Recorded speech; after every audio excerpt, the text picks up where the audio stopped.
हाय, good morning. मी अनिता. आज ना मला दिवसभरासाठी बाहेर जायचं होतं. मुलं घरीच असणार होती म्हणून मग सकाळी सकाळी ना मस्त हेल्दी आणि पोटभरीचा असा आलू पराठ्यांचा नाश्ता करून घेतला. ते करून घेतलं त्याच्यानंतर ना त्याच तव्यावर ना मुलांच्या दुपारच्या जेवणासाठी म्हणून अशी बटाट्याची भाजी करायला ठेवली. आता बटाट्याची भाजी होते तोपर्यंत म्हटलं चला नाश्ता करून घेऊया. नाश्ता करून झाला आणि दिवसभर ना परत मुलांना स्नॅक्समध्ये किंवा मधल्या वेळेत भूक तर लागतेच, मग त्यावेळेस खाण्यासाठी ना म्हणून काही गोष्टी घेऊन आली होती.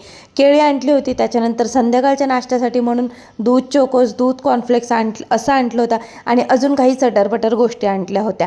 आता ना वॉटरमेलन होतं फ्रीजमध्ये कट केलेलं, पण त्याचे खूप मोठे मोठे पीस होते म्हणून मग ते छोट्या पीसेसमध्ये कट करून घेतलं आणि मी बाहेर जायला निघाले.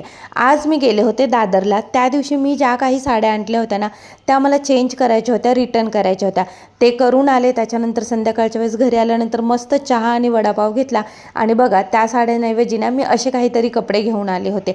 होपचा व्हिडिओ तुम्हाला आवडला असेल. व्हिडिओ आवडला असेल तर do like, share, subscribe. Stay tune. Bye.